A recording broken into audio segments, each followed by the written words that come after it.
आज मैं पढ़ाने जा रहा हूँ आपको क्लास 8 का चैप्टर है क्रॉप प्रोडक्शन एंड मैनेजमेंट का लेक्चर 3 है। अभी तक हमने जो पढ़ा है वो पढ़ा है कि कैसे हम मैनेजमेंट करते हैं, कंस्ट्रक्शन पढ़ा है हमने, एग्रीकल्चर प्रैक्टिसेस पढ़ा है और रबी एंड खरीफ क्रॉप्स के बारे में पढ़ा है। अब हम चलते हैं एग्जांपल्स की तरफ। कुछ एग्जांपल्स हैं, जैसे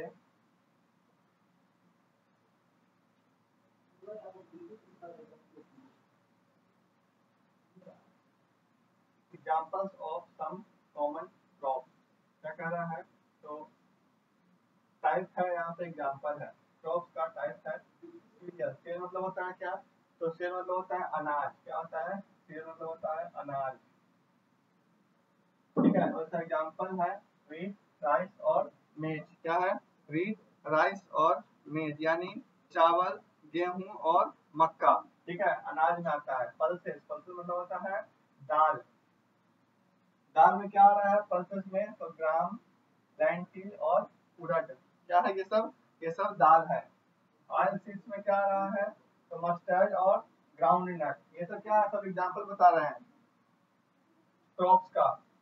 ट्यूबर क्रॉप्स में क्या होता है, पोटैटो और ओनियन। ट्यूबर क्रॉप्स क्या होता है, ट्यूबर क्रॉप्स का मतलब होता है कंदीय फल। क्या होता है, कंदीय फल, यानी वो फल, यानी वो क्रॉप जो जमीन के नीचे आता हो, ठीक है। जो जैसे हमने एग्जांपल दिया पोटैटो और ओनियन का। अगला है फाइबर क्रॉप्स। फाइबर क्रॉप्स क्या होता है, तो रेशेदार फसलें। क्या होता है, फाइबर मतलब होता है रेशेदार, रेशेदार फसलें और फ्रूट्स। रेशेदार फसलें में क्या होता है फाइबर क्रॉप्स में, तो कॉटन और जूट। आगे है फ्रूट्स में एप्पल, मैंगो और बनानास, ठीक है।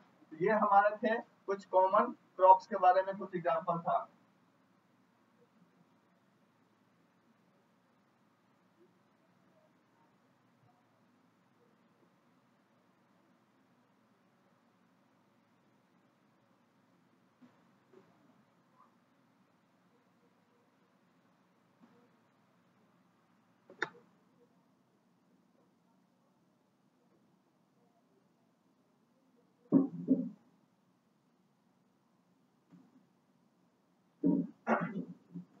अब यहाँ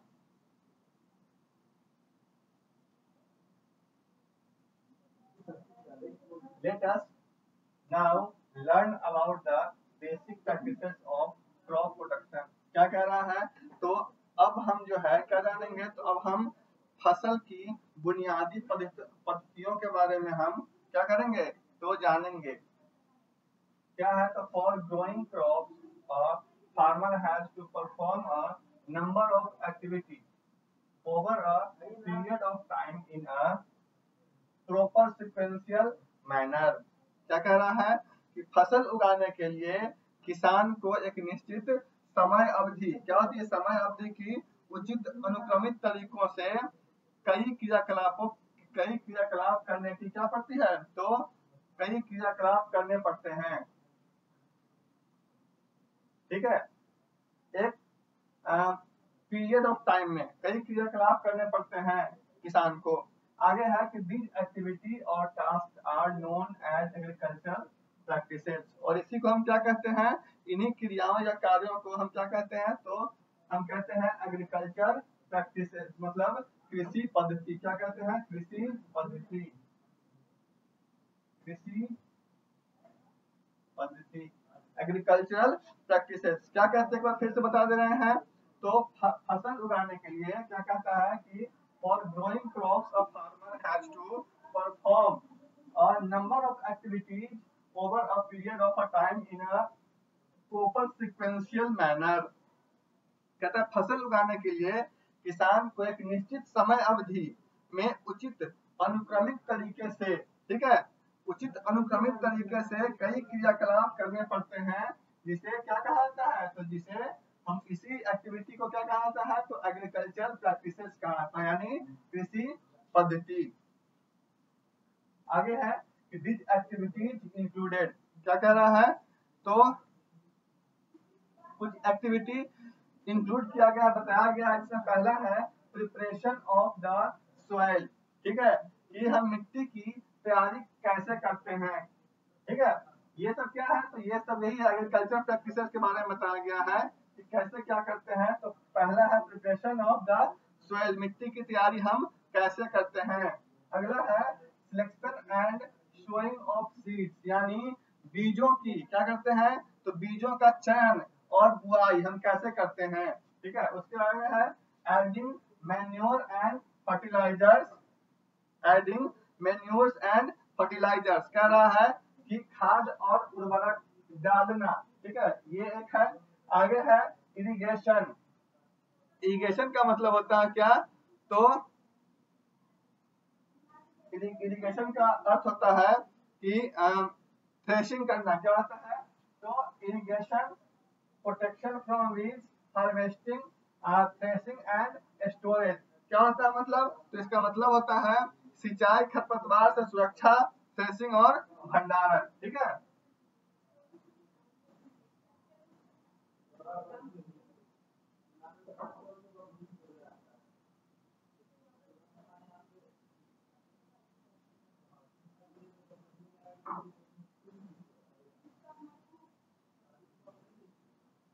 चलिए प्रिपरेशन ऑफ द सॉइल, ये पढ़ते हैं हम।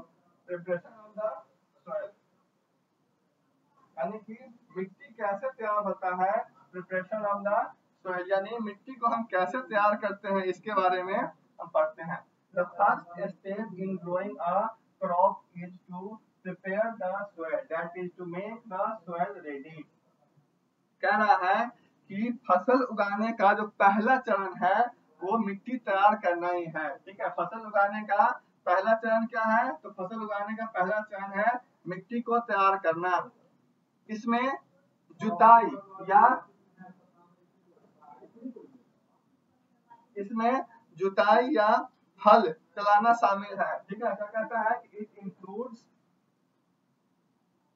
टिलिंग और प्लगिंग, ठीक है। इसमें जुताई और हल चलाना क्या किया गया है, तो शामिल किया गया है। This refers to losing and turning the soil. This is an important process with many advantage. क्या कहता है, तो इसका मतलब है कि मिट्टी को ढीला करना और पलटना, ठीक है। क्या कहता है कि मिट्टी को ढीला करना और पलटना यह एक महत्वपूर्ण प्रक्रिया है जिसके क्या है, तो जिसके बहुत सारे फायदे हैं। किसके फायदे हैं, तो मिट्टी को ढीला करना और उसको पलटना, इसके बहुत सारे फायदे हैं, एडवांटेज है। तो पहला क्या है, doing the soil allow the roots to penetrate easily deep into the soil।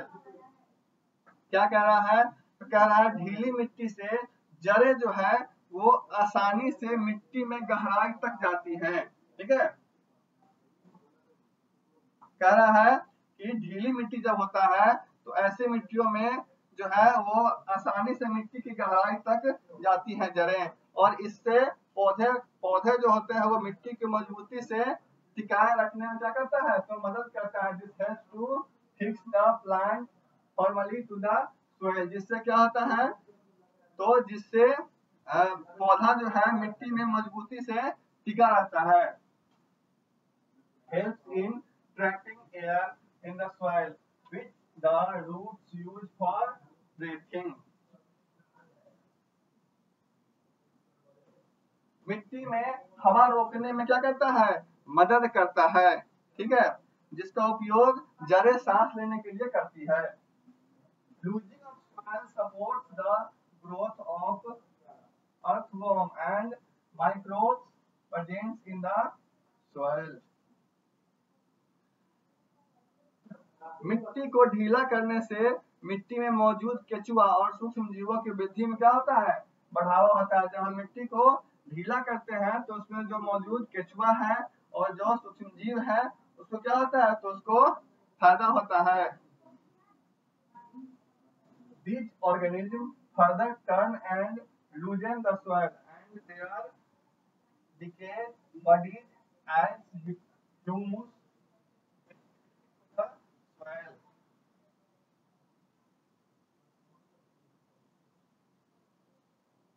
ये जीव जो है मिट्टी को और भी अधिक मोड़कर उसको क्या करते हैं, तो ढीला कर देते हैं। कौन सा, तो केचुआ और जो हमारे और जीव उसमें आते हैं वो उसको ढीला कर देते हैं और उनके सड़े हुए शरीर मिट्टी में ह्यूमस मिलाते हैं, जिससे मिट्टी को क्या होता है, तो जिससे मिट्टी को लाभ होता है।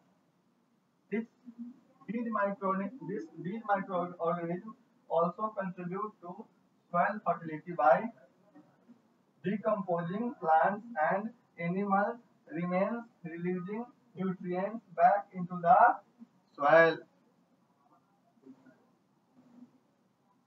ये सूक्ष्म जीव जो है, ये सूक्ष्म जीव पौधों और जानवरों के अवशेषों, ये सूक्ष्म जीव पौधों और जानवरों के अवशेषों को क्या करता है, तो पौधों और जानवरों के अवशेषों को विघटित करके मिट्टी की उर्वरता में क्या करता है, तो मिट्टी की उर्वरता में योगदान देता है।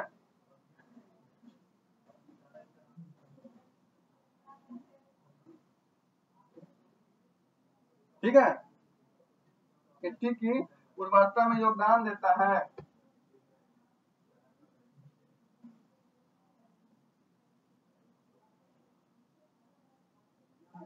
जिससे जो है क्या होता है, तो जिससे पोषक तत्व तो वापस मिट्टी में मिल जाते हैं। The spaces between soil particles helps to trap water, increasing the soil water holding capacity. क्या कहता है, तो ये जो है पोषक तत्व, यह पोषक तत्व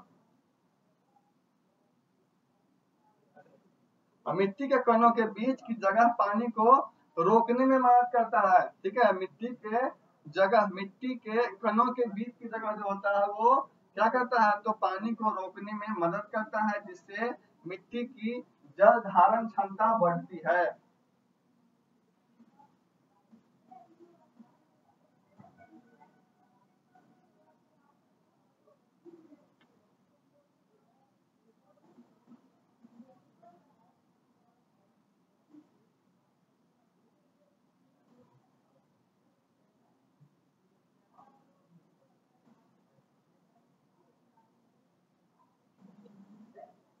It brings nutrients rich soil to the top available for use by the plant. यह पोषक तत्वों से भरपूर परत को क्या करता है, ऊपर लाता है, जो पौधे के उपयोग के लिए उपलब्ध होता है। Fertilizers mix easily and uniformly with loose soil. क्या कहता है, तो उर्वरक जो है वो ढीली मिट्टी में आसानी से और समान रूप में मिल जाता है। ठीक है, उर्वरक जो है कहाँ मिलता है, तो उर्वरक ढीली मिट्टी में आसानी से और समान रूप से मिल जाता है।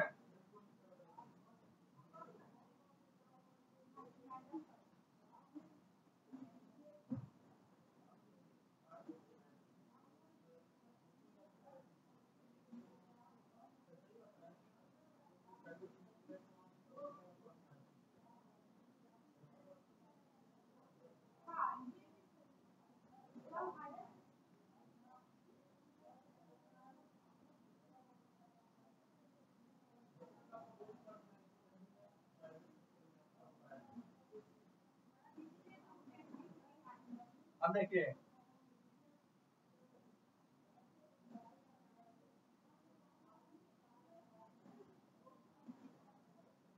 Plug are made of iron और वुड। ये जो होता है, हल जो होते हैं लोहे या फिर लकड़ी का बने होते हैं। इसके बारे में पढ़ रहे हैं, तो प्लग के बारे में पढ़ रहे हैं, यानी हल के बारे में हम पढ़ रहे हैं कि हल कैसा होता है। The wooden plug has an iron tip which penetrates into the soil.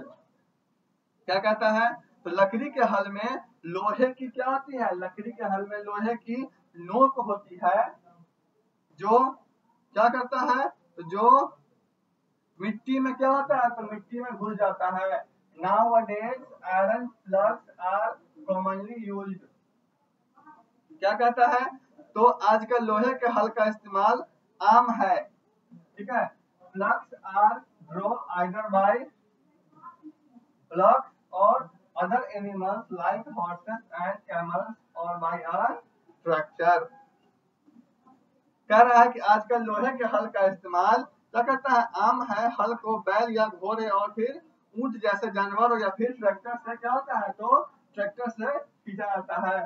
Sometimes the plug field में है big pieces of soil called crumbs which need to be broken down with a plant called leveler। ठीक है, कह रहा है कभी कभी जुते हुए खेत में मिट्टी के बड़े टुकड़े हो सकते हैं जिन्हें क्या कहते हैं, जिन्हें हम क्या कहते हैं, जिन्हें हम क्रम्स कहते हैं। कभी कभी जुते हुए खेत में क्या होता है, मिट्टी के बड़े बड़े टुकड़े होते हैं जिन्हें हम क्या कहते हैं, जिन्हें हम क्रम्स कहते हैं।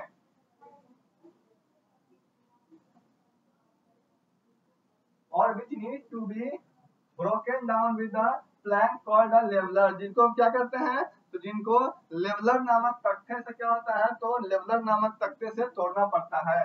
The process of making the soil surface even and smooth is called leveling। तो मिट्टी की सतह को समतल और चिकना बनाने की प्रक्रिया को हम क्या कहते हैं, तो मिट्टी की सतह को समतल और चिकना बनाने की प्रक्रिया को हम कहते हैं समतलीकरण। Leveling prevents soil erosion and aids in uniform irrigation of the field।